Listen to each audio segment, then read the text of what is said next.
Alors bonjour, sur cette 7e vidéo sur comment faire de meilleures présentations, je vais parler aujourd'hui de l'audience, les personnes qui vont écouter ce que vous avez à dire.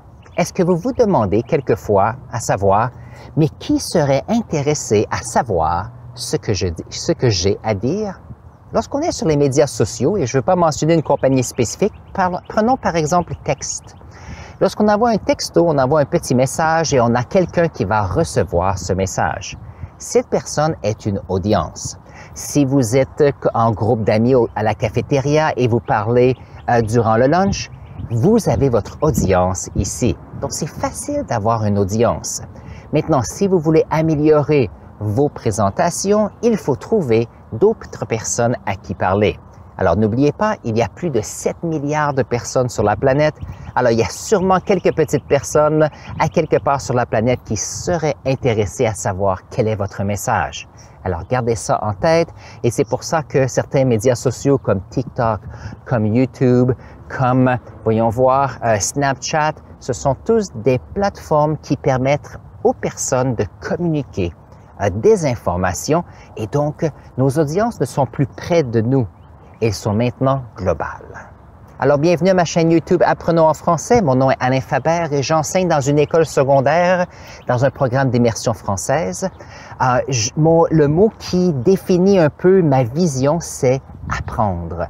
Car je sais que lorsqu'on apprend, cela permet de pouvoir élargir notre vision et ça nous permet de pouvoir grandir ainsi que changer le monde en une meilleure place.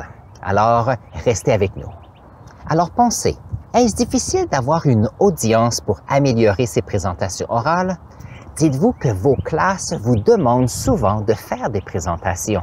Alors vous êtes chanceux et chanceuse.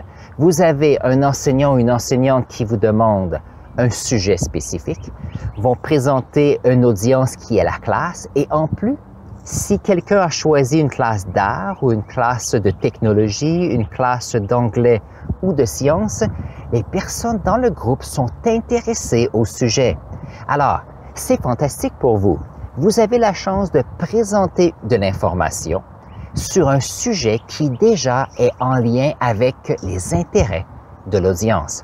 Alors, les écoles sont un endroit fantastique pour améliorer nos habiletés de présentation. Alors, gardez ça en tête. Alors, j'ai 3 trucs pour vous aider à avoir de meilleures présentations en ce qui concerne l'audience. Premièrement, c'est de choisir un sujet. Une fois que vous avez votre sujet, c'est beaucoup plus facile de pouvoir faire de la recherche ou si c'est un sujet d'intérêt personnel, vous avez déjà une grande quantité d'informations intéressantes. Deuxièmement, c'est de trouver une plateforme intéressante pour présenter votre information. Alors, cette plateforme va vous donner la chance de partager votre info. Ça peut être des groupes Facebook, ça peut être des groupes dans différentes plateformes. Il y a des personnes qui utilisent Discord et parlent de jeux vidéo. C'est fantastique, il y a une des opportunités fantastiques pour pratiquer son parler avec intention. Et bien sûr, une fois qu'on a son sujet et qu'on a décidé notre plateforme, la plateforme nous donne un peu notre audience, c'est de parler à notre audience et leur dire quel est votre message, ce que vous voulez parler, votre opinion et bien sûr, vous commencez les conversations.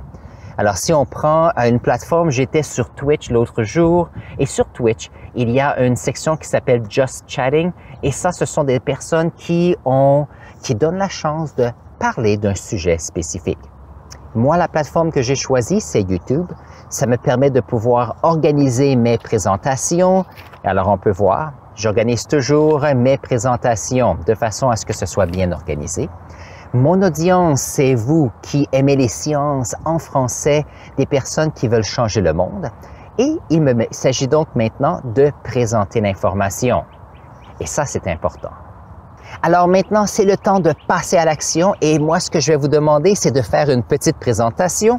Ce que vous allez faire, vous allez choisir un sujet d'intérêt que vous connaissez déjà ou peut-être que vous aimeriez faire un peu de recherche. Et ce que vous allez faire, c'est que vous allez choisir une plateforme sur laquelle vous allez présenter votre info. Vous pouvez choisir 15 secondes sur TikTok, sur Instagram. Vous pouvez utiliser d'autres plateformes sur lesquelles vous allez avoir la chance de présenter les informations. Maintenant, vous allez dire, oui, mais il y a des personnes qui seront heureuses de me parler et de donner des commentaires positifs, mais il y a des personnes qui sont très méchants. Dites-vous que les personnes qui sont méchants dans les commentaires, il faut apprendre à les respecter. Et je vais vous dire pourquoi. La première chose, c'est que les personnes qui ont pris le temps de donner des commentaires négatifs ont pris du temps dans leur vie pour donner le message. Donc ça, c'est la première chose. Il est possible que vous puissiez apprendre de ces personnes. Donc il ne s'agit pas de prendre ces messages personnellement, car on ne sait pas quelles étaient les idées de la personne qui ont envoyé ce message. Alors premièrement, si quelqu'un envoie un message, ils ont pris le temps de le faire et dites-vous que cette personne, c'est très triste qu'il n'a seulement que des choses négatives à partager. Donc, c'est à vous de regarder, est-ce que le commentaire a une certaine substance avec laquelle vous pouvez apprendre? Sinon, envoyez des bonnes pensées à cette personne et dites-vous que s'il y a quelques personnes qui n'aiment pas votre contenu, ils ont le droit de faire cela. Mais n'oubliez pas, il y a plus de 7 milliards de personnes sur la planète qui sont des personnes potentielles comme audience. Alors, n'oubliez pas, restez positif.